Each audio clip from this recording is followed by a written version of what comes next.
Hi మా, పోచంపల్లికి వచ్చున్నాను. 4-5 సంవత్సరాల నుంచి అనుకుంటున్నామ్మా పోచంపల్లికి వద్దాము అని చెప్పేసి. మీకేంటంటే మెయిన్ శారీస్ కంటే కూడా కార్మికులు, చేనేత కార్మికులు ఎలా నేస్తారు, వాళ్ళ ఇబ్బందులు ఏంటి, ఎన్ని రోజులకు ఒక శారీ వస్తుంది, అవన్నీ డీటెయిల్డ్గా చెప్పాలనుకున్నాను. ప్లస్ మనం వీలైతే చేనేత బట్టలు ఎక్కువగా తీసుకుందామని చెప్పాలనుకుంటున్నాను. చాలా విషయాలు మాట్లాడుకుందామ్మా. ఎందుకంటే ఇక్కడ చాలా మంచి టెంపుల్ కూడా ఉందంట, బ్యూటిఫుల్గా ఉంటుందని చెప్పారు. అవన్నీ చూద్దాం ఇప్పుడు.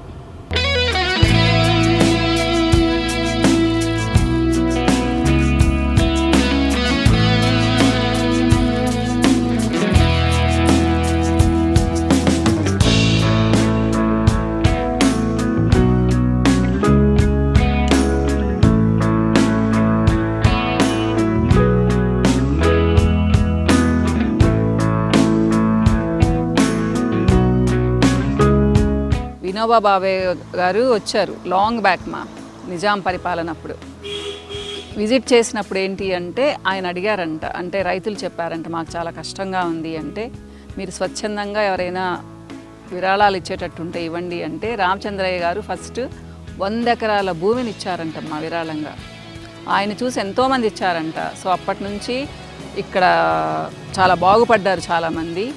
అప్పటి నుంచి ఇది భూదాన్ పోచంపల్లి అయింది. అంతకుముందు గాజుల పోచంపల్లి అంట, అంటే గాజులు ఎక్కువగా తయారు చేసేవాళ్ళంట. తర్వాత అది పోయింది, భూదాన్ పోచంపల్లి నిలబడిపోయింది. చాలా బ్యూటిఫుల్గా ఉంది మా విలేజ్ అని చెప్పను, చాలా పెద్ద ఊరు.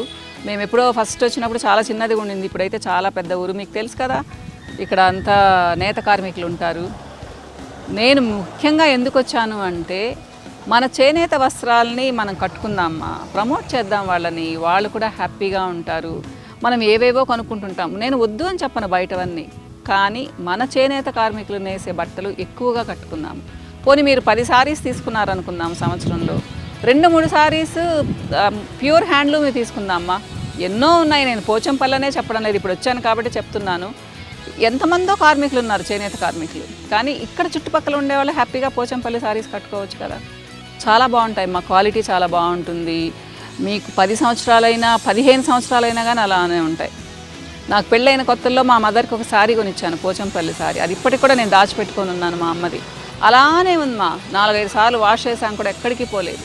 సో ఇక్కడ రూరల్ టూరిజం కాంప్లెక్స్ కూడా ఉంది, చాలా బాగా డెవలప్ అయింది మా. నేను ఎప్పుడు చూడలేదు. ముందుగా ఒక చెరువు ఉంది, చాలా బ్యూటిఫుల్గా ఉంది లొకేషన్ అయితే. చూడండి.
పోచంపల్లిలో ఈ గుడి చాలా ఫేమస్ మా మార్కండేశ్వర స్వామి ఈశ్వరుడు.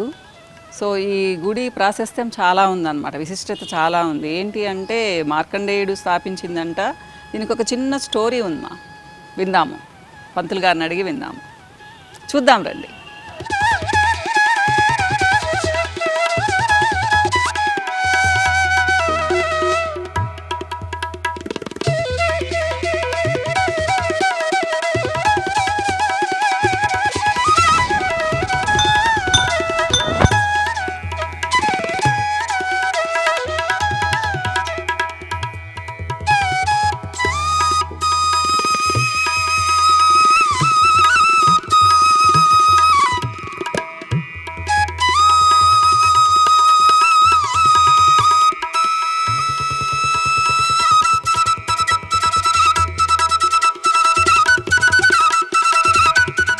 మార్కండేశ్వర స్వామి అసలు ఈ పేరు ఎలా వచ్చింది? గుడి అయితే చాలా బ్యూటిఫుల్గా ఉంది కదమ్మా, చూసారు కదా. సో ప్రసాద్ గారితో మాట్లాడదాము. ఈయన పూజారి గారు ఇక్కడ. నమస్తే ప్రసాద్ గారు. చాలా బాగుందండి గుడి, చాలా నీట్గా మెయింటైన్ చేస్తున్నారు. సో అంటే మార్కండేశ్వర స్వామి నేను ఫస్ట్ టైం వింటున్నానండి. సో ఎందుకని అంటారు ఆ పేరు? అయితే చాలా ఈ దేవాలయాలు చాలా అరుదుగా ఉంటాయి ఈ పేరుతో. అవును. సరే, ముందుగా ఒకసారి మార్కండేయుని స్మరణ చేసుకొని ఒక 2 విషయాలు మీ అందరికి తెలియజేసే ప్రయత్నం చేస్తా. తప్పకుండా. ఓం శ్రీమార్కండేయ నమస్తేస్తు సప్తకల్పాంత జీవన ఆయురారోగ్యమైశ్వర్యం దేహి మే మునిపుంగవ. ఓం మార్కండేయ మహాభాగ సప్తకల్పాంత జీవన ఆయురారోగ్య సిద్ధ్యర్థం ప్రసీద భగవన్మునే. తెలంగాణ రాష్ట్రము, యాదాద్రి భువనగిరి జిల్లా, భూదాన్ పోచంపల్లి మండలము మరియు పట్టణము. ఇక్కడ మనకు మార్కండేశ్వర స్వామి దేవాలయం ఉంది. ఇది సుమారు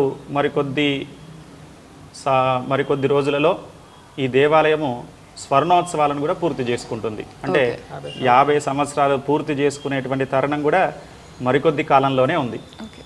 అయితే ఈ దేవాలయానికి మార్కండేశ్వర స్వామి దేవాలయం అని ఎందుకు పేరు పెట్టారంటే పెద్దలప్పుడు మార్కండేయునితో మహర్షితో కూడుకొని ఉన్నటువంటి శివలింగం మనకు గర్భాలయంలో దర్శనమిస్తుంది.